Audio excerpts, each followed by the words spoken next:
Bienvenue dans Smart Bourse, votre émission quotidienne sur Smart for Change pour rester à l'écoute des marchés chaque jour à 17h. Si vous nous suivez en direct à la télévision, via vos box, émission que vous retrouvez chaque soir en replay sur bismart.fr ou encore en podcast sur l'ensemble de vos plateformes préférées. Au sommaire de cette édition ce soir, la séquence de publication d'entreprises est à l'honneur avec près d'une dizaine de sociétés du CAC 40 qui ont fait un point sur leur activité du trimestre passé. C'est donc l'heure des comptes pour les grands groupes cotés. Vous aurez le détail de ces publications dans un instant avec Pauline Gratel. Ça passe plutôt bien pour Renault, pour Danone. C'est plus compliqué en revanche pour Michelin et très compliqué pour un groupe comme Edenred qui dévisse littéralement de près de 15% aujourd'hui au sein du CAC 40.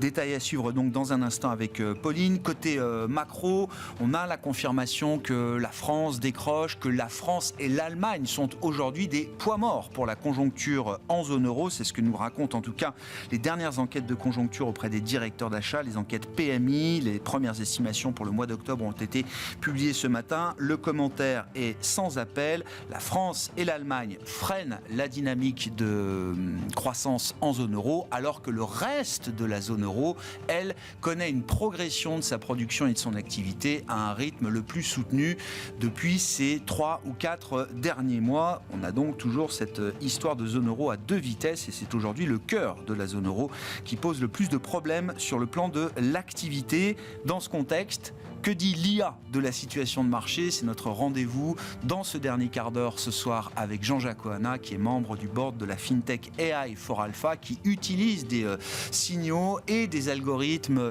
d'intelligence artificielle pour détecter justement des tendances de marché. Que dit l'IA de la situation de marché? Réponse avec Jean-Jacques Ohana à partir de 17h45.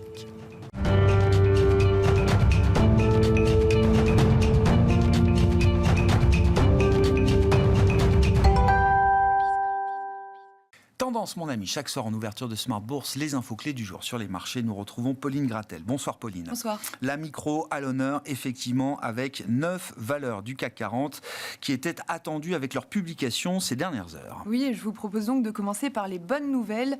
Par bonnes nouvelles, j'entends Renault en tête du CAC 40. Après sa publication, le titre est en hausse de 7% et tire l'indice phare de Paris qui évolue à la hausse aujourd'hui. Renault fait état de revenus supérieurs aux attentes et confirme ses prévisions annuelles. Oui, Renault, effectivement, qui fait le grand écart au sein du secteur automobile avec bien un groupe comme Stellantis. Renault, c'est plus 17% de progression boursière depuis le 1er janvier, quand Stellantis est à moins 40 pour l'instant. Oui, c'est une exception dans le secteur automobile qui est à la peine depuis des mois. Volkswagen, Mercedes, BMW ou encore Stellantis avaient émis le mois dernier des avertissements sur leurs résultats. Parmi les autres bonnes nouvelles, le cas Hermès, bien sûr. Oui, pareil, c'est une exception pour le secteur du luxe. Hermès fait état d'un chiffre d'affaires qui bondit de plus de 11% à presque 4 milliards d'euros. Et ce, malgré les difficultés en Chine, des difficultés qui avaient eu raison de la publication de LVMH il y a une semaine et de celle de L'Oréal hier. Bon, la croissance d'Hermès dans la zone Asie-Pacifique a quand même nettement ralenti, mais c'est vrai que la publication est plusieurs crans au-dessus de ce qu'on a pu voir dans le secteur. Plusieurs crans au-dessus également de la publication de Kering qui continue, le groupe Kering, de souffrir de la situation économique chinoise plus que d'autres encore peut-être. Oui, et Kering annonce même que son résultat opérationnel courant pourrait être divisé par 2 cette année.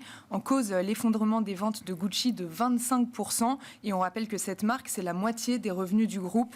Au global, le chiffre d'affaires de Kering chute de 16% à cause de la détérioration du marché chinois.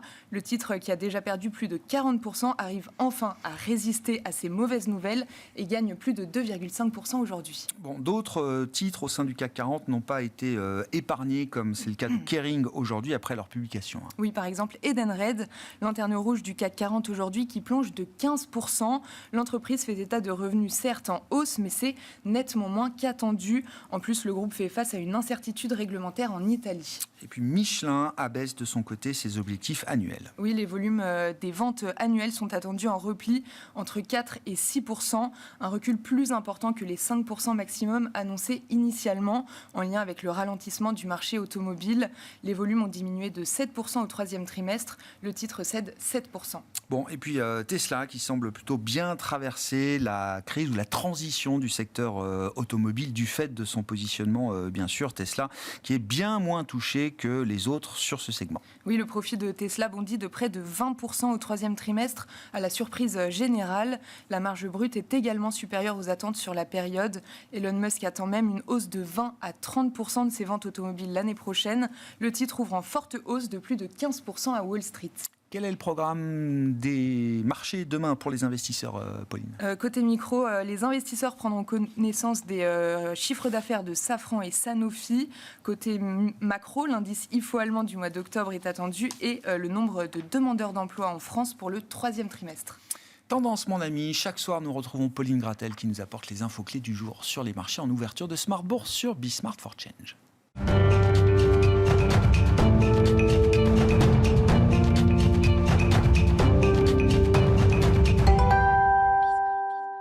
Malik Hadouk est avec nous, le directeur de la gestion diversifiée de CPR Asset Management. Bonsoir Malik. Bonsoir. Vincent Juvins nous accompagne également, stratégiste chez JP Morgan Asset Management. Bonsoir Vincent. Bonsoir. Et Nicolas Brault à nos côtés également. Bonsoir Nicolas. Vous êtes directeur associé chez Autingre Banque Privée. Mettons la microéconomie, les résultats et les publications de l'entreprise à l'honneur avec vous, Nicolas. Bon, c'est vrai qu'on est à mi-parcours. Il y a, je crois, quasiment une vingtaine de sociétés du CAC qui publient leur activité trimestrielle cette semaine. Quels sont les premiers enseignements là, de ces quelques jours, quelques semaines de publication de résultats trimestriels aux États-Unis, en Europe ? Qu'est-ce qui ressort ? Qu'est-ce qui vous saute aux yeux aujourd'hui, Nicolas ? Alors, en résumant, des grosses différences quand même entre les États-Unis et l'Europe, premier point. Ça explique les performances boursières, en bonne partie.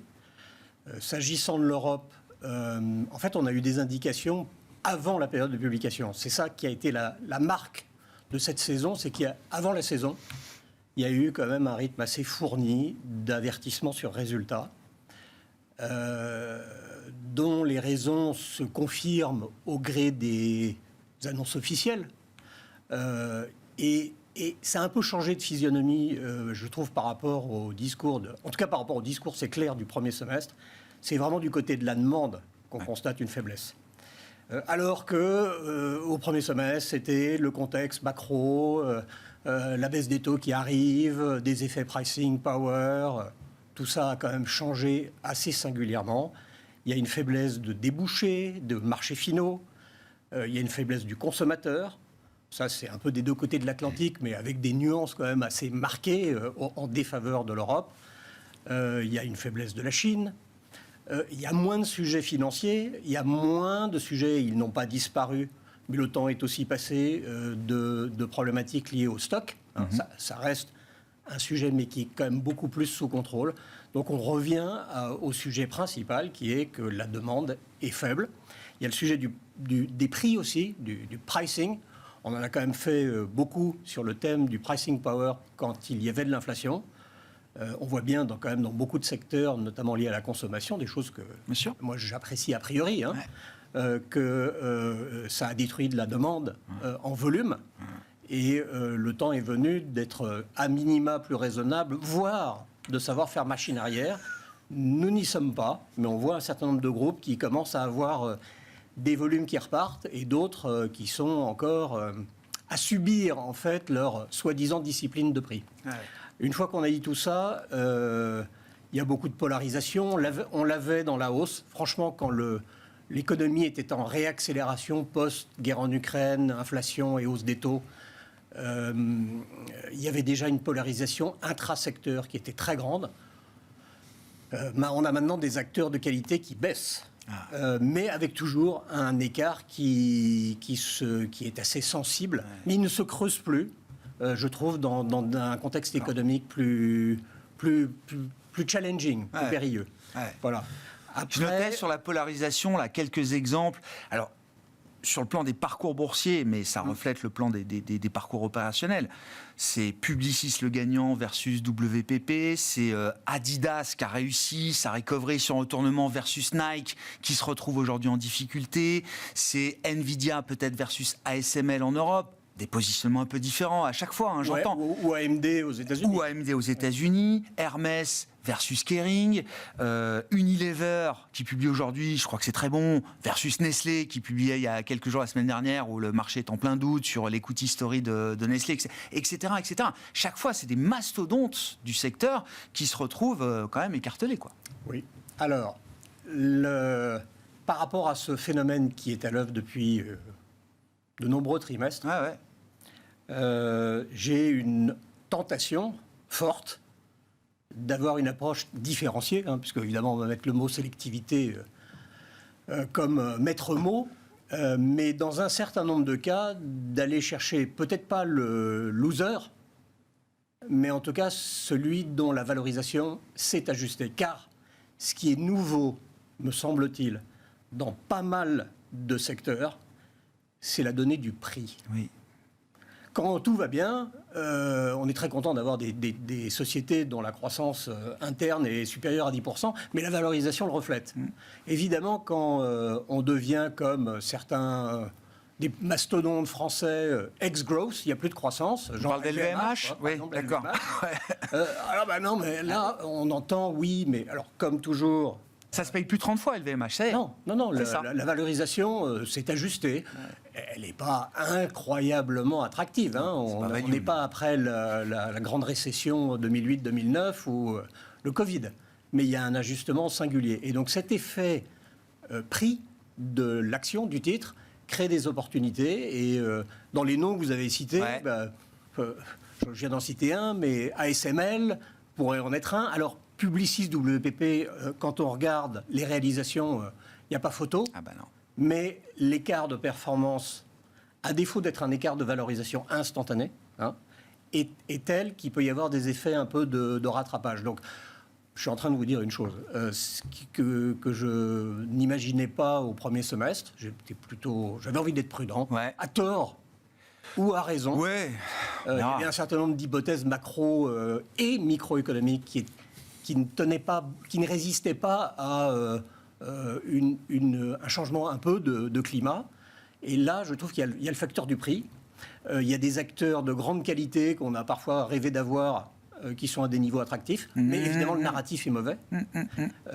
Et c'est le moment, en fonction de son horizon, comme toujours, ça ne peut pas être un call court terme, mais de prendre position et faire un peu le contre-pied. D'accord. A contrario, puisque vous avez cité le luxe et puis qu'en général vous aimez bien m'interroger là-dessus, je ne ferai pas du tout le pari de faire Kering plutôt qu'Hermès. Parce que ça baisse plus Kering. C'est la première fois que les mauvaises nouvelles font plus baisser le cours de bourse. L'autre point important, vraiment important, qui est un constat d'avant période de publication et pendant cette période, c'est que le marché sait déjà beaucoup de choses. Le marché, dans beaucoup de cas individuels, attendait des mauvaises nouvelles et n'a pas été déçu. Non. Parfois même un peu au-delà, mais ne baisse pas. Ça n'est pas que parce que les shorts se rachètent.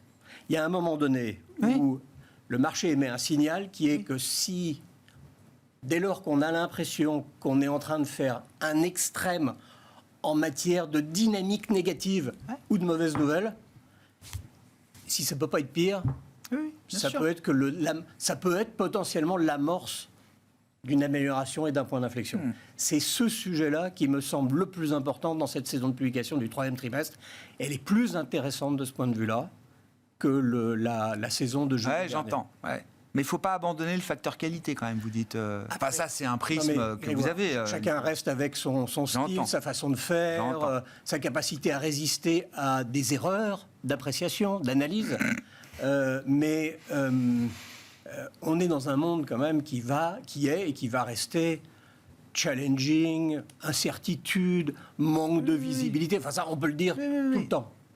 Donc on a envie d'être avec des capitaines de navires qui savent aller dans tous les temps. C'était vrai aussi quand ça allait très bien. Et de ce point de vue-là, il y a quand même, quand on prend un certain nombre de secteurs, Nestlé qui vire son président, ça arrive qu'une fois dans notre carrière. C'est pas notre carrière qui compte, en l'occurrence. C'est la conduite de cette maison. Ouais. Il y a des cultures d'entreprise qui sont secouées chez certains acteurs, et puis il y en a qui souffrent. Mais enfin, ils sont à la manœuvre, et s'il faut mettre le SPI, ils sauront remettre le SPI ou se mettre au port. Hein. Ouais. Et ça, c'est extrêmement important, parce qu'il faut être manœuvrable partout. Et donc, c'est là où c'est à chacun de faire son choix des titres qu'on aime bien, de la gouvernance qu'on aime bien, des bilans qu'on aime bien, la capacité à innover. Et puis, la macro, parfois on dit que c'est fantastique, parfois on dit que ça ne va pas, et que la Chine est une catastrophe sans nom, qui est un gros mot à éviter à tout prix. C'est un peu caricatural. Bah tiens, parlons de la Chine avec vous, Malik. Non mais si, parce que c'est intéressant aussi, j'imagine, même quand on est un peu plutôt dans la partie globale macro, Malik Hadouk, mais c'est intéressant, j'imagine, d'avoir un peu la couleur qui remonte des entreprises sur ce facteur chinois. Alors, certes, c'est des résultats et des publications qui regardent sur le 3e trimestre. Les annonces en Chine commencent à partir du 24 septembre. Et je crois que même un groupe comme LVMH ne veut pas s'avancer en disant il y a un point bas aujourd'hui, même après la Golden Week, on ne sait pas. Mais bon, il y a quand même quelque chose qui a changé dans le narratif autour de la Chine. Non, mais ce qui est intéressant au sujet de la Chine, tout le monde ne pensait pas à une réaction du gouvernement. Personne ne pensait que le gouvernement allait réagir. Mais le gouvernement, il a un objectif. Il a un objectif de croissance qui est affiché depuis longtemps, qui est de 5%. Il est conscient des difficultés de l'économie qui portent notamment sur la demande interne, c'est ce qui a été mentionné. Et on le voit dans les résultats des sociétés européennes qui sont très exposées à la Chine. Mais là, pour la première fois, l'éclair est venu dans le sens qu'ils font face, avec les mesures qu'ils ont prises, ils mettent de l'argent dans la poche des Chinois. C'est la première fois qu'ils le font, directement. Et ça, c'est un révélateur qu'ils ont pris conscience que c'était la demande qui faisait défaut. Oui. C'est un vrai pivot de ce point de vue-là par rapport au plan de relance précédent qui était plus tourné vers la production, comme à chaque fois. Vers la production comme chaque fois. Et aujourd'hui, voilà, c'est ce qu'on attendait depuis longtemps et ils l'ont fait. Il y a d'autres mesures peut-être qui arriveront. Mais je pense que c'est un élément important. Le marché a réagi très fortement, comme d'habitude, en amplifiant bien sûr ces mesures d'annonce. Mais je pense que c'est un moment important pour la Chine et on verra dans les semaines à venir qu'il y a déjà des petits éléments qui montrent que il y a des petits effets qui commencent à... Beaucoup de doutes encore, Malik. À commencer par le marché. Je veux dire, il y a eu un emballement à la mesure de le marché, c'est ce que disait monsieur, c'est qu'il en attend encore plus. Donc, quand il s'attend à une annonce et qu'elle n'arrive pas, il décroche. Mais je pense que les mesures sont là, elles sont pérennes et le gouvernement va poursuivre sur ce chemin d'essayer de relancer effectivement la demande. Après les attentes qu'ils ont créées depuis le 24 septembre, un pouvoir central comme Pékin ne peut pas se permettre de décevoir sur 100% des attentes qui ont été créées. Non, et puis un élément important, c'est la première fois. Bon, après, d'autres personnes pourraient le critiquer, mais pour eux, ils ne veulent plus voir le marché des actions baisser. Parce qu'il y a un effet richesse qui a été détruit par l'immobilier, déjà. Oui. Donc, pour redonner confiance aux consommateurs, ils lui ont dit maintenant, tu vas te repositionner sur le marché et on va t'aider. Emprunte de l'argent pour acheter des actions, quoi. Emprunte de l'argent pour acheter des actions. Et je pense que ça, c'est un élément. Je ne suis pas pour, parce que c'est un marché dirigé à ce moment-là. Mais c'est un des éléments qui est mis en place pour essayer de limiter la Donc le plancher est solide. Ça, c'est déjà pour vous une certitude. Oui. Quoi. D'accord. Oui, le plancher est solide. Est-ce que ça peut avoir des effets, parce qu'on a parlé du luxe, on pourrait parler de l'automobile, etc. Est-ce qu'on va jusqu'à imaginer que, alors maintenant on appelle ça les Chinomics, les Abenomics, Trumponomics, enfin bon bref, chacun a sa doctrine économique, maintenant Chinomics. Est-ce que les Chinomics, par effet direct ou indirect, se retrouvent dans les comptes les bilans et les comptes de résultats d'entreprises européennes exposées à la Chine aujourd'hui? C'est ce qu'on va voir dans les prochaines semaines. Après, il y a un élément qu'il faut intégrer aussi, c'est l'élection présidentielle américaine, qui pourrait produire des contre-effets pour la politique chinoise. Parce que si Trump est élu, il a clairement indiqué qu'il allait augmenter les tarifs de 60% sur les exportations chinoises. Alors, quelle sera la réaction? Moi, j'ai une certitude, c'est que si Harris passe, le marché chinois va s'envoler. Harris, c'est haussier Chine. Oui, parce que c'est moins moins belliqueux envers la Chine. Il y aura des hausses de tarifs aussi, mais il y aura un dialogue peut-être qui s'installera, contrairement à Trump, qui est beaucoup plus direct sur la politique qu'il compte mener.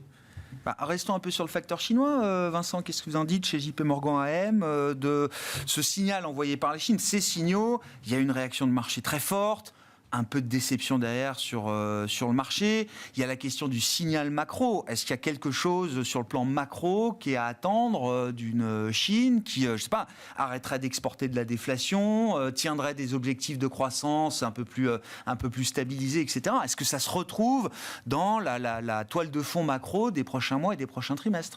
Alors, je ne cacherai pas que la situation fait débat chez nous également au sein de l'équipe, qu'il n'y a pas un consensus très fort pour dire qu'on voit la situation aussi s'améliorer. Néanmoins, je vais répondre à votre question. À titre personnel, je pense qu'il y a objectivement, je rejoins Malik à certains égards, je pense que ça peut difficilement aller plus mal, ce qui est déjà quelque chose. Donc, je pense qu'il y a vraiment des tentatives nombreuses, infructueuses jusqu'ici, que ça aille mieux.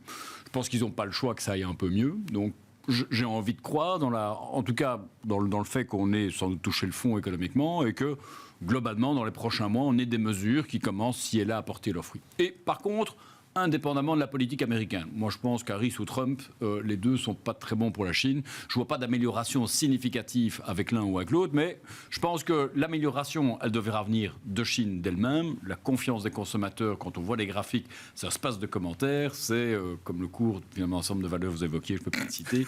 Mais enfin, on est au plancher. Donc, il faut susciter la confiance localement. Et le marché boursier chinois, il montera, parce que les Chinois eux-mêmes l'achètent.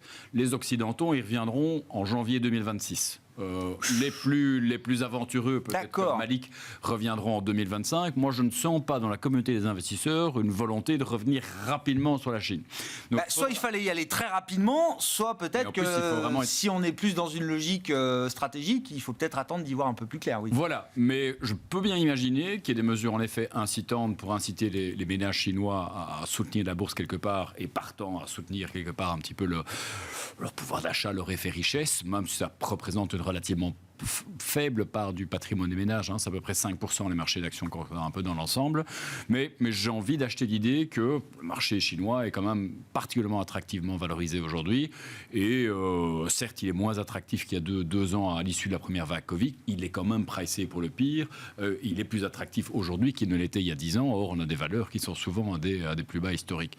On en parlera peut-être plus tard dans notre débat, sur plein de domaines. La Chine, c'est quand même devenu un leader technologique, que ce soit dans des climate tech, que ce soit dans la télécom, que ce soit demain dans l'intelligence artificielle, dans l'exploration spatiale. C'est vrai qu'en Occident et en Europe particulièrement, on a tendance à l'oublier parce que les liens se sont distendus depuis la deuxième vague de Covid, notamment la présence occidentale, nos entreprises, les gens.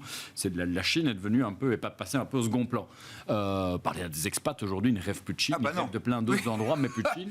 Et on est à Paris ici dans un bon endroit pour le mesurer. Depuis la seconde vague de Covid, on n'a pas revu les masses de touristes chinois revenir. Donc c'est vrai que ces liens sont distendus.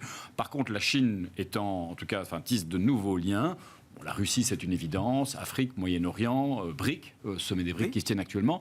Donc c'est vrai qu'en Occident, il y a quelque chose qu'on n'observe plus aujourd'hui, mais dans quand même ce développement qui persiste néanmoins. Qu'il soit leader ou qu'il soit wannabe leader sur des secteurs stratégiques que vous avez cités, ça peut suffire à ramener des investisseurs occidentaux sur ces méga-tendances chinoises, sur des valeurs chinoises portées par ces méga-tendances. Vous l'avez dit, ça devient politique aujourd'hui l'investissement. De ce point de vue-là. Avec FRTA, parce que beaucoup sont brûlés certainement, et nous avions des recommandations très positives sur la Chine il y a quelques années aussi, donc il nous a fallu également réajuster cela.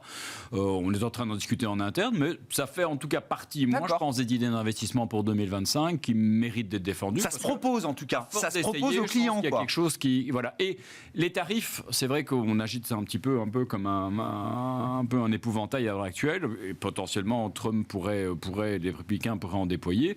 On a, début de ce mois, en Europe, implémenté 45% de droits de douane sur les automobiles chinoises. Et malgré ça, elle reste quand même meilleur marché par rapport aux autres en Europe. Et malgré ça, il n'y a pas de souci de marge pour ces entreprises. Non, ils ont du stock à écouler aussi. Donc, voilà, il ne faut pas se laisser effrayer par cette perspective. Il y a quelque chose qui, à mon avis, pourrait se passer en 2025 qui est intéressant. Ce qui est important juste à signaler, ce qui a été mentionné, c'est que les produits chinois sont montés en qualité aussi depuis quelques années. C'est plus, donc la compétition, aujourd'hui, elle devient devient plus importante. Tous ceux qui sont allés au mondial de l'auto, je crois, ont pu le constater de leurs yeux, pour ceux qui ne l'avaient pas déjà fait. Non, mais des gens qui ne le croient pas. Qui ne le croient toujours pas. Qui ne le croient pas toujours. Les automobiles chinois sont une génération en avance par rapport aux européennes, ça c'est Ouais. à tout niveau. Même par rapport à Tesla, Vincent? Peut-être pas par rapport à Tesla. Ah non, mais parce que Tesla, c'est l'envolée du jour. Non, mais c'est certain. C'est dans ce secteur Il est automobile. évident Alors, il y a que- Renault, effectivement, sur une histoire spécifique autour de la stratégie de Luca De Meo, etc. Et puis, il y a quand même aussi. Alors, GM a très bien publié aussi aux États-Unis, mais C'est vrai que je Tesla. me prononce évidemment pas sur des valeurs non. individuelles. Maintenant, bon, le cas d'espèce que vous venez de citer est en effet une des valeurs qui se tire relativement bien son épingle du jeu dans un marché automobile qui est difficile. Et on le voit dans les résultats des constructeurs européens. C'est aujourd'hui. Et la Chine, ça peut être un moteur pour Tesla encore? Et la Chine, ça peut être un moteur pour Tesla. En tout cas, il y a une croissance des véhicules électriques en Chine. Je pense que voilà, Tesla a été malin de continuer à y produire, d'essayer de chercher le partenariat. Encore une fois, je dépasse mon champ de compétences, je ne m'exprime pas sur la valeur, mais la Chine est en tout cas un marché porteur pour l'automobile, ce que n'est pas l'Europe actuellement, où le nombre d'immatriculations en 2023 a baissé, s'est effondré. est en baisse de 20-25% par rapport à la moyenne pré-Covid. Même si les véhicules électriques baissent moins que l'ensemble du marché. Donc voilà, on a un marché mondial qui est stable et un marché chinois qui est en croissance et un marché européen qui est en contraction. Donc j'ai envie de dire, pour tous les constructeurs qui peuvent capitaliser sur la tendance de l'électrique en Chine, c'est évidemment un marché qu'il faut pouvoir aborder. Maintenant, face à 200 marques chinoises, quoi. Face à 200 marques chinoises. Donc l'innovation est la clé du succès. Et bon, en l'occurrence, chez certains, il faut exister parmi 200 marques chinoises aujourd'hui sur le marché chinois. C'est une évidence. Ouais. Tesla peut encore exister peut-être face à 200 marques chinoises sur le marché chinois. Nicolas? Oui, quelques compléments. Tout ça nous dit que, de nouveau, le facteur chinois doit occuper une partie importante de nos investigations, qu'elles soient macro-micro. C'est de nouveau une priorité. Hein. C'est un sujet pour l'année qui vient.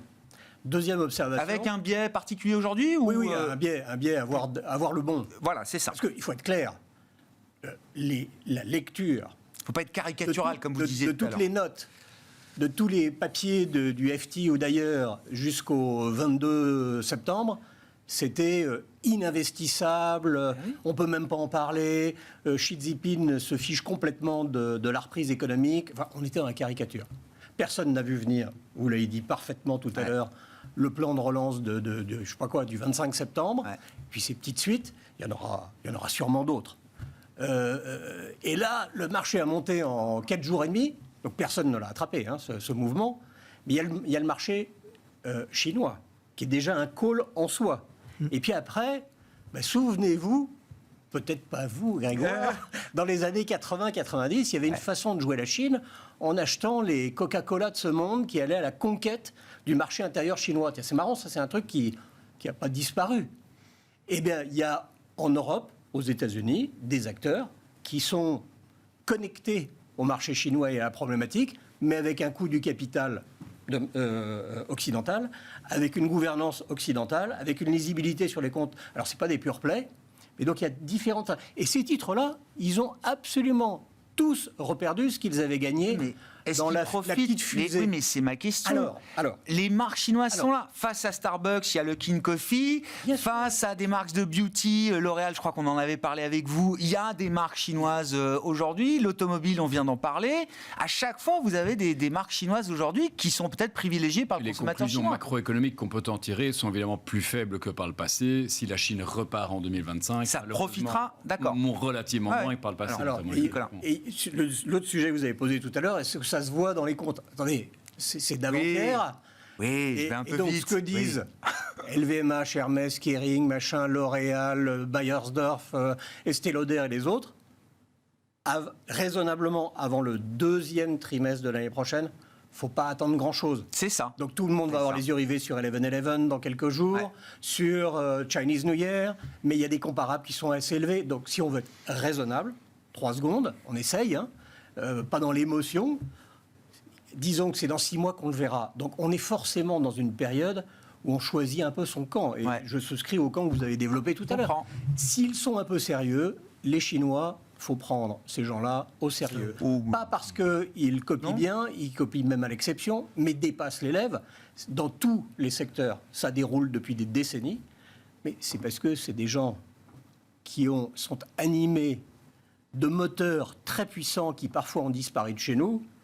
l'apprentissage insatiable, travailler, la compétition, la culture de la compétition, la culture de la réussite et de l'argent, et peut-être une fierté. Donc, franchement, de ne pas leur donner crédit de temps en temps... Non, mais on a parlé d'un whatever it takes moment. C'est-à-dire qu'il y a ce côté un peu... faire trop sur les non, mais parallèles. ce côté pas se mettre en face de la volonté chinoise de faire ce qu'elle dit, quoi. Voilà. Il y a un moment donné, on a tous l'expérience japonaise, etc. Donc, il y a des contrebalanciers. Mais oui, Ouais. Bon, mais très bien. Donc ça, c'est nouveau quand même dans le paysage 2025 des marchés. Ce qui va être nouveau aussi, c'est ce qui va se passer le 5 novembre.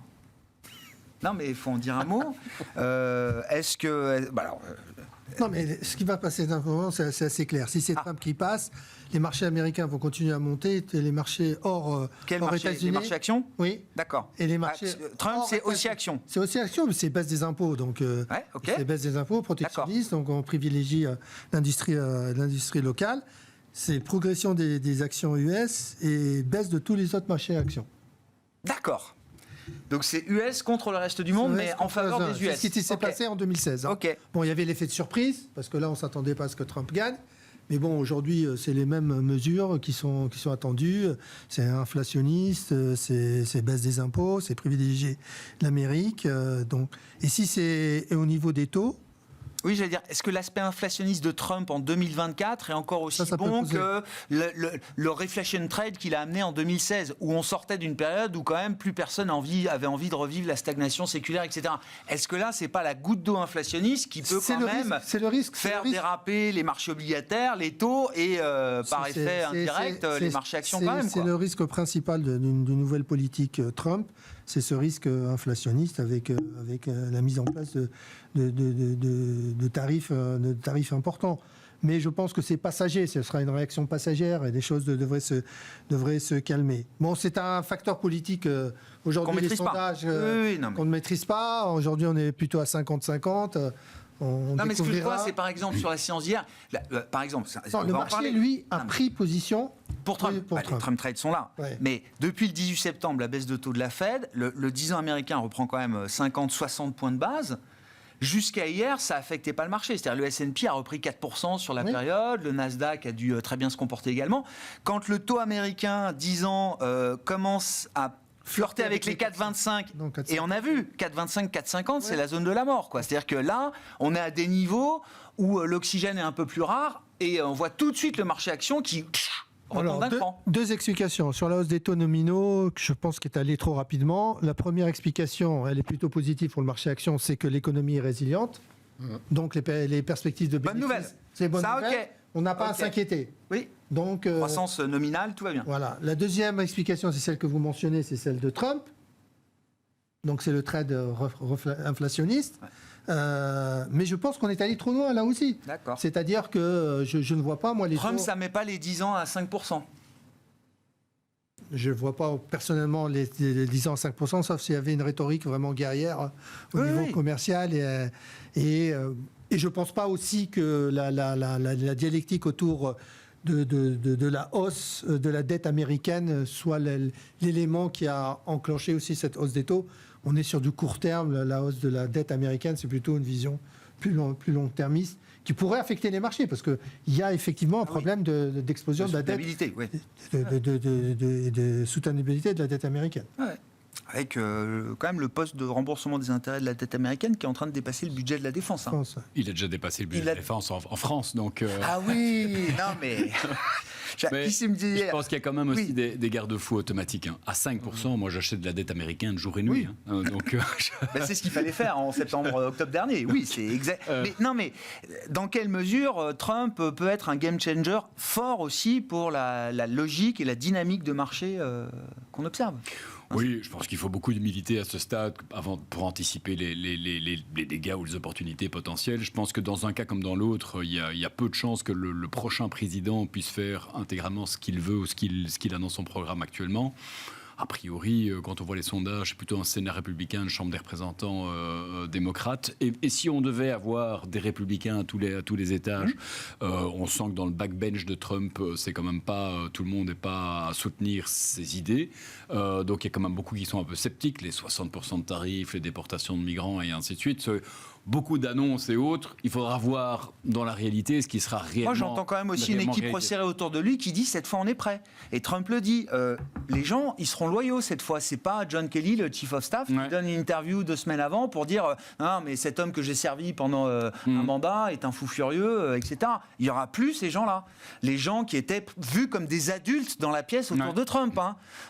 Il y avait son secrétaire au Trésor, etc. aussi, Mnuchin, etc. Ces gens-là. Visiblement, ils n'existent plus dans l'entourage de Trump aujourd'hui. À suivre. Encore une fois, voilà, je pense qu'il est trop tôt pour tirer déjà des conclusions sur ce point. Et je pense qu'il y aura quand même des compromis à réaliser. Et sur les aspects un peu plus, les plus caricaturaux, en tout cas des éléments programmatiques qui sont discutés actuellement. D'accord. Donc il y a toujours Trump et la caricature qu'il renvoie de lui-même. Personne de mettre les États-Unis, le dollar et la réserve fédérale. Pas dans l'intérêt de Trump en tout cas, et ça pas c'est dans sûr. Oui, Trump, donc, ça c'est sûr. Et quelque part, il hérite d'une économie qui finalement a un bon mouvement d'inertie actuellement. On peut en discuter. On a que les PMI aujourd'hui. On montre qu'il y a une économie qui tourne à plein rendement aujourd'hui, indépendamment de la Maison Blanche et de Washington. On a, il a quelque chose qui marche et je veux dire sans en faire trop, qui pourrait continuer à fonctionner. On a une monde de l'entreprise qui fonctionne. C'est un peu comme en Europe. Ne surestimons pas non plus Washington et la Maison-Blanche, comme on peut parfois surestimer le de Bruxelles. Et n'oublions pas qu'aujourd'hui, ceux qui font l'investissement aux États-Unis, ce n'est pas l'État fédéral, c'est les entreprises. 200 milliards de dollars d'investis dans la filière IA. Ceux qui font la transition énergétique, c'est les États américains. La Californie est en avance. C'est les GAFAM. C'est aussi les GAFAM. C'est les GAFAM. Donc, voilà, tout ça, Trump ou pas Trump, Kamala Harris ou pas Kamala Harris, ça va continuer. Donc ne l'oublions pas en filigrane. Nous, c'est la raison pour laquelle, notamment, dans nos portefeuilles diversifiés, les États-Unis gardent toujours une place de choix et une position surpondérée, comme on dit en jargon. Nicolas ? Disons, pour compléter le scénario, en fait, ça fait 1 an qu'on réfléchit à cette élection américaine et en 1 an, on n'a pas vraiment changé de grille de lecture. Non. Le scénario qui ne serait pas favorable pour les marchés, quelle que soit la couleur, tout bleu ou tout rouge, mais c'est que le Congrès, la présidence et que la Maison-Blanche soient du même camp. Mais sinon, les contre-pouvoirs existent, ils sont nombreux. Dans le cas d'une victoire de Trump, la probabilité d'une vague au Congrès est plus importante que dans le cas d'une victoire Harris d'avoir une vague bleue. La probabilité, c'est vrai. Bon. Après, s'agissant de l'économie, de l'économie qui est susceptible d'impacter les marchés, il y a des points de divergence, le commerce, les tarifs, la politique fiscale. Mais là aussi, baisse d'impôts ou hausse d'impôts, vont-elles passer au Congrès ? Vont-elles passer comme ça ? Mais il y a des différences. Il y a des sujets où, a priori, ils n'ont rien à voir entre Harris et Trump. C'est la relation à l'énergie et à l'énergie renouvelable. La réalité, c'est que les Américains sont pragmatiques. Vous avez vu Biden, sa position, et le développement de l'industrie pétrolière pendant son mandat. À l'inverse, qui va faire l'énergie renouvelable ? Mais vous venez de le dire, les GAFAM. Et donc, en fait, ça déroule. Et comme les besoins sont gigantesques, cette thématique, si elle devait être sanctionnée par l'élection de Trump, serait plutôt une occasion de la regarder positivement que de fuir. Et puis, à l'inverse, il y a des points de convergence. Ils sont tous les deux pour la renaissance manufacturière des États-Unis, ramener les usines, tous les deux pour la haute technologie, pour développer la haute technologie, pour l'indépendance énergétique. Le même discours, peu ou prou, avec des nuances vis-à-vis de la Chine. Donc en fait, l'Amérique, et c'est ça qui fait que vous les surpondérez sûrement, l'Amérique reste une terre qui met en avant la croissance économique et qui s'en donne les moyens, et ça contraste avec les autres zones. Donc c'est unique. Comment vous regardez d'ailleurs aussi de ce point de vue-là, Malik, le repricing qu'on a eu de la part du marché sur les anticipations des rythmes de baisse de taux directeurs, que ce soit pour la Fed, pour la BCE c'est surtout sur la BCE que je m'interroge. Ouais. Et sur le... Que la Fed en fasse moins que ce qu'on imaginait il y a encore 3 semaines ou un mois, c'est pas très grave. Moi, ça me... Non. Ça vous choque pas? Ça me choque pas. Par contre, sur la BCE, oui, là, je ne comprends pas le mouvement qu'on a subi sur les taux européens. Je serais plutôt enclin à revenir assez fortement sur les taux européens, sachant que je comprends que la BCE elle a un problème. C'est la banque centrale de nombre de pays qui ont une trajectoire économique qui est totalement différente. On l'a vu avec les PMI ce matin encore. Oui, on le voit sur l'inflation. Il y a certains pays qui sont à 3, d'autres qui sont à 0. Au niveau de la croissance, vous avez des pays qui sont en récession comme l'Allemagne et éventuellement bientôt la France, et d'autres comme les pays du Sud que vous avez mentionné avec l'Espagne qui croissent à plus de 4%. Donc elle se dit comment je peux naviguer dans ces eaux un peu troubles. D'un côté une inflation qui semble maîtrisée mais qui est élevée dans certains pays, et puis la même chose du côté de la croissance. Mais je pense que la BCE doit continuer à baisser ses taux. Et d'ailleurs je ne m'explique pas pourquoi elle n'a pas fait de 50 BP dès le premier coup comme l'avait fait la Fed. Parce qu'elle avait les signaux d'une inflation qui était donc on lui demandait de partir la première et en plus de baisser de 50 BP. Partir la première, et oui. Ouais. Ben oui, partir la première et. Elle est partie la première. Oui, mais timidement, encore une fois. Et aujourd'hui, Lagarde, qui a un discours, je lui dis la trajectoire, on la connaît, mais c'est d'amplitude qu'on ne connaît pas. Ben oui, mais quand on regarde les chiffres économiques, il y a... Donc 50 BP pour vous en décembre, c'est une discussion qui va monter pour la BCE. Éventuellement, oui. D'accord. Oui. Oui. Et pour il faut agir rapidement, quoi. Il ne faut pas attendre. L'inflation, elle est sous contrôle. La BCE avait une inquiétude, c'était la progression des salaires. Les salaires, c'est du pouvoir d'achat. OK, c'est 4%, mais on ne va pas aller plus loin. Compte tenu du ralentissement économique, je vois du mal à avoir une pression salariale supplémentaire. Mais dans les services, on voit de la tension qui persiste. Baisser trop vite, trop fort, ça peut être aussi prendre le risque. Enfin, je fais le discours du banquier central prudent. Mais vous avez le temps. J'entends que ce risque, il peut exister. Après, maintenant, il considère que la balance des risques, il y a un risque, et Villeroy-de-Galhau l'a dit très clairement, le risque de déflation est aussi important que le risque de résurgence de l'inflation. Tout à fait. Donc voilà, je pense que ils sont en train d'en prendre conscience. Ils sont en train d'en prendre conscience et j'espère qu'ils réagiront de manière positive. Et ça peut créer des frictions. Enfin, je ne sais pas. Est-ce que la Fed aura besoin de baisser autant les taux que ce qu'on imagine encore aujourd'hui? C'est pas évident. La BCE, elle pourrait se permettre d'aller beaucoup plus loin quand la Fed, elle se mettrait peut-être en pause. Il y a un élément dont on n'a pas parlé, c'est le marché du travail américain. Le Job Report du mois dernier a été surprenant. Il a surpris tout le monde, avec plus de 250 000 créations d'emplois, alors que personne ne s'attendait à plus de 200 000. De ce qu'on entend, c'est qu'il y a quand même des frictions sur le marché du travail aux États-Unis, que ce soit au Canada, en Amérique du Nord. Et il serait surprenant de ne pas avoir un marché du travail cette fois-ci qui va dans l'autre sens. Oui, enfin, il y a eu les ouragans, il y a eu tout ça. Non, mais même, on voit, quand on regarde les enquêtes sur les petites entreprises, et qui sont les pourvoyeurs du marché du travail, on voit qu'il y a quand même des inquiétudes aujourd'hui. Ouais. Vincent, sur les banques centrales, Fed et puis BCE, est-ce que le rythme est amené à s'accélérer? Est-ce que la BCE, en décembre, aura les arguments suffisants pour aller peut-être plus vite, plus fort vers le taux neutre au moins? Même des sources commencent à nous dire, la discussion est en train d'évoluer pour savoir s'il ne faudra pas aller en dessous du taux neutre. Plus on attend, plus le risque est peut-être de devoir aller à un moment en dessous du taux neutre. Oui. Alors, par contre, peut-être rapidement la Fed. Je pense que la Fed, aujourd'hui, on a les attentes qui sont plus réalistes. On a quand même l'atterrissage en douceur qui est relativement bien confirmé aux États-Unis. L'incertitude est peut-être liée au présidentiel, à voir si en effet ça donnera lieu à des disruptions. Mais là, il y a plutôt une nécessité d'en faire plutôt moins que plutôt plus. Et on aurait pu se contenter de 25 points base avec la première baisse de taux et pas 50. Mais voilà, c'est fait. S'il ne baisse pas en novembre, on prendra quand même la baisse de septembre de 50 BP, peut-être pour une erreur. Beaucoup, c'est front-loadé, mais peu importe. Bon, le vrai sujet, c'est en effet l'Europe, parce qu'aux États-Unis, finalement, c'est quasi secondaire, cette politique monétaire. Quand on voit les conditions de financement dans l'économie réelle, c'est un souci pour personne, semble-t-il. Donc c'est même plutôt un sujet de pouvoir d'achat. Les Américains ont pas mal d'actifs également placés, qui rapportent davantage. En Europe, on n'est plus tributaire du secteur bancaire. On avait des conditions financières qui étaient évidemment pas favorables, qui est un des nombreux freins à l'investissement en Europe. C'est pas le seul, mais c'est un des nombreux freins. C'est un frein également à la consommation. Quand on cherche derrière un peu le malaise européen, et il y a quelque chose qui a surpris les économistes cette année, c'est la faiblesse de la consommation. Et alors qu'on a tous du pouvoir d'achat, les salaires, comme tu le disais Malik, on croit de 4%, l'inflation est en dessous de 2%, donc on a vu l'encours des livrets A, des comptes à terme augmenter de manière générale. Qu'est-ce qui se passe pour les Européens indépendants? Alors la guerre en Ukraine, ça stresse, à quelle sauce fiscale allons-nous être mangés en France et ailleurs, ça stresse aussi, mais il y a surtout que quand on analyse les dépenses des ménages, si je prends l'automobile, l'immobilier, tout ce qui est associé, c'est à peu près 40%, ça pèse 40% des dépenses des ménages. Or, On a parlé de l'automobile. Les Européens n'achètent plus de voitures pour plein de raisons, indépendamment de leur pouvoir d'achat. Ils ne savent pas si la voiture qu'ils achètent aujourd'hui, il ne sera pas moins cher d'ici 6 mois, ou fera pas 100 km de plus, ou ainsi de suite. Ou est-ce qu'ils vont l'utiliser pour rentrer dans une ville ou dans une autre Voilà, tout moins est compliqué. 1%. Oui. Les taux sont élevés. Le secteur immobilier en France, c'est bien de bon endroit pour en parler. Le marché immobilier connaît vraiment une période de vache maigre, c'est une évidence. Les transactions immobilières étaient en baisse, prix immobilier était en baisse, parce que les taux étaient élevés. Donc les taux baissent. On commence à voir dans le dernier Bank Lending Survey une petite la distribution de crédit repart, un peu. Remontée de demande, notamment pour l'achat immobilier.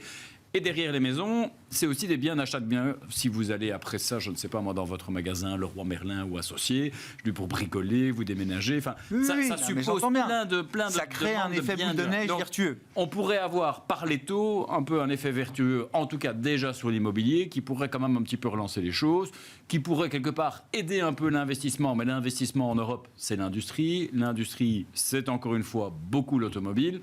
Et là, la machine est un petit peu grippée. Mais donc, les taux pourraient aider, je pense, sur la consommation, rendre l'épargne moins attractive et encourager cette épargne à trouver au moins son chemin vers le marché immobilier. Donc, est-ce qu'il faut descendre sous le taux neutre ? Actuellement, ça me semble prématuré. L'Europe ralentit. La France est à la peine pour des raisons évidentes, un petit peu d'incertitude budgétaire et certainement de budget qui sera moins favorable dans les prochains mois. L'Allemagne s'auto-inflige finalement son austérité, donc ça ne demande pas pour autant d'avoir des taux qui soient particulièrement bas. Je serais plutôt prudent par rapport à cela. Par contre, la BCE y arrivera évidemment avant toutes les autres. Le débat en dessous, au-dessus, c'est pour plus tard. Il y a un peu de temps pour ça. Je resterai moins à 25 points de base par réunion. Je pense que ça me semble pour l'instant en tout cas un bon rythme. Donc vous ne les voyez pas non plus dévier de ce rythme de 25 points de base par réunion. Actuellement, vu les PMI de ce jour, il n'y a pas de raison de d'accord. Il aurait fallu que ce soit encore pire que les PMI de ce matin, quoi. Parce que c'est pas très bon quand même. Oui, ils étaient stables. Bon, ils sont pas pires que le mois précédent, ok. Voilà, d'accord. Je veux dire, ça reste un iota en dessous des 50. Ouais. Nicolas, si vous voulez conclure sur... le malaise européen, ça, ce que vous voulez. Très bien exposé. Ouais. Après, ce que je note, c'est qu'on entend des commentaires aux extrêmes sur la Banque centrale américaine. Il y a presque autant de gens qui disent il est très important que la Fed n'aille pas trop vite. Oui.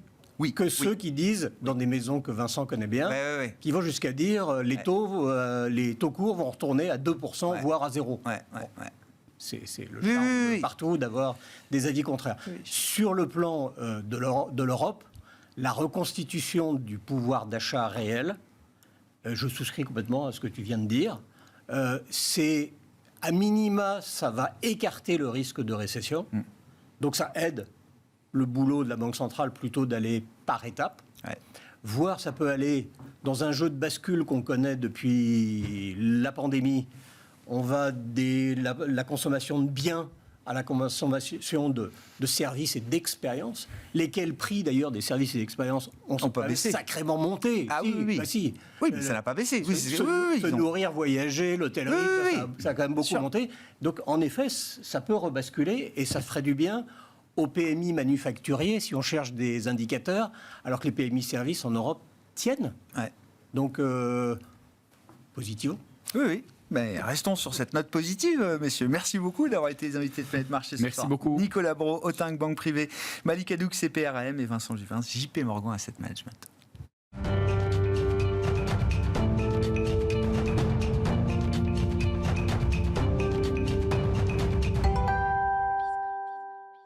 Le dernier quart d'heure de Smart Bourse, c'est le quart d'heure thématique. Le thème ce soir, c'est notre rendez-vous avec l'IA. Que dit l'IA de la situation de marché ? Et nous avons pour ça l'éclairage apporté par Jean-Jacques Ohana, consultant indépendant et membre de la FinTech, membre du board de la FinTech AI for Alpha. Donc l'IA au service des signaux de marché. Bonsoir Jean-Jacques. Bonsoir Grégoire. Bon, quel est l'état des lieux que vous dressez de l'environnement pour l'investisseur global là, aujourd'hui ? Déjà au niveau macro, quand on regarde avec une large perspective, on a un environnement financier qui est finalement stable. Parce qu'on espérait des baisses de taux prononcées, notamment au sortir de l'été. On avait 150 points de base d'anticipation de baisse de taux sur les 4 prochaines réunions de la Réserve fédérale. ça fait à peu près 6 mois, et on est à 75 points de base. D'accord. Donc, Depuis les 50 points de base, Voilà. on attendait encore 150. Voilà. Et là, on a divisé par 2 le Absolument. quantum attendu. Absolument. Donc, c'est très Ah, significatif. c'est pas neutre, oui. Comme retournement. Parallèlement, il y a eu un retournement sur le dollar, qui est complètement concomitant. Par contre, ce qui est à noter, c'est que l'or continue sa hausse, et donc il paraît assez insensible finalement à ce scénario. Et donc, il monte d'autant plus contre les autres devises, notamment contre l'euro, contre le yen, etc. Donc, c'est un thème macro majeur. Ça reste quand même un petit actif, mais c'est important de le souligner. Malgré des taux réels qui ont monté. Hein. Absolument. Enfin, Donc, c'est particulièrement c'est notable. là aussi, c'est pas neutre. À souligner. Ouais. Mais au-delà finalement de ces événements, on a de la stabilité. On a un euro qui est entre 1,07 et 1,12, finalement qui bouge pas beaucoup. On a des taux finalement qui n'ont pas beaucoup bougé. Et la conséquence de cela, c'est qu'on a toujours un ensemble d'incertitudes qui sont élevées du point de vue géopolitique et macroéconomique, notamment sur le futur chemin des taux de la Réserve fédérale. Mais la conséquence, c'est qu'on a une stabilité relativement forte sur les thématiques boursières. Alors, stabilité de l'environnement financier, au final, malgré tout le bruit des dernières semaines et des derniers mois, comment l'investisseur tire profit justement de cet environnement, Jean-Jacques? Eh bien, finalement, on a le retour des valeurs qui bénéficient le plus de cet environnement, qui sont insensibles au financement de l'économie, qui n'ont pas besoin, qui ne sont pas sensibles aux taux, qui ont beaucoup de cash, en réalité. C'est la tech, c'est les innovations de rupture, c'est l'intelligence artificielle, c'est ce qu'on appelle une bulle depuis 5 ans et qui continue de monter avec insolence. La tech profitable. Hein. Absolument. On parle des entreprises les plus profitables du monde. Les méga caps. Bien sûr. Oui, parce qu'en réalité, on vit une époque vraiment particulière où les innovations de rupture sont majoritairement, j'allais dire, chez les méga caps. Ouais. Si on prend les GAFAM, en réalité, elles trustent à peu près toutes les innovations de rupture. Cela s'explique aussi du fait que, dès qu'il y a une innovation différente, on peut citer même OpenAI ou son concurrent Anthropic, elles ont suffisamment de cash sur la table pour mettre la main sur ces sociétés et finalement s'approprier leur technologie. Et donc, en définitive, on a la majorité des innovations de rupture qui sont chez les méga-caps. Portées par ces GAFAM. Absolument. Et puis même au-delà des GAFAM, on peut remettre les 10 premières capitalisations américaines. Et donc nous, ce qui est intéressant chez AI4 Alpha, on a un portefeuille de méga-trends. Ouais. Et sur les thèmes de méga-trends qu'on a identifiés, uniquement à partir du GenAI, on a des thématiques qui sont les thématiques que tout le monde attend autour de la tech, de l'IA, des innovations de rupture, mais également d'autres thématiques qui vont coïncider avec ces thématiques, qui vont pouvoir équilibrer le portefeuille et qui correspondent à des thématiques pas du 21e siècle, mais des thématiques du 20e siècle finalement, et qui correspondent aujourd'hui à un certain besoin des États de souveraineté. Donc on a par exemple dans notre thème la sécurité avec le secteur de la défense. Bien sûr. Et d'ailleurs on pourrait dire que c'est intéressant parce que la cybersécurité que vous mettez dans la technologie pourrait être aussi dans cette partie-là. Mais au-delà de ça, de cela, tout ce qui est finalement la souveraineté industrielle, c'est-à-dire les infrastructures, construction d'infrastructures. Donc on a une thématique sur les infrastructures dans ce portefeuille. Et en ce moment, ce qui est intéressant, c'est que notre modèle, non seulement il voit les innovations de rupture, la technologie majoritairement, mais il y a une partie non négligeable, environ un tiers du portefeuille, qui comprend les thématiques classiques. Ouais. Alors évidemment la défense, mais aussi les infrastructures, les thématiques d'infrastructure. Je ne sais pas si il y a des ETF. Partie, mais les utilities ou l'énergie. Absolument. Moi, je suis frappé de voir. Évidemment, on parle de l'IA, mais on est en train de comprendre que les GAFAM vont peut-être relancer le nucléaire, au moins aux États-Unis, pour justement s'alimenter en énergie suffisamment, proprement, pour faire fonctionner l'IA et les data centers qui vont avec.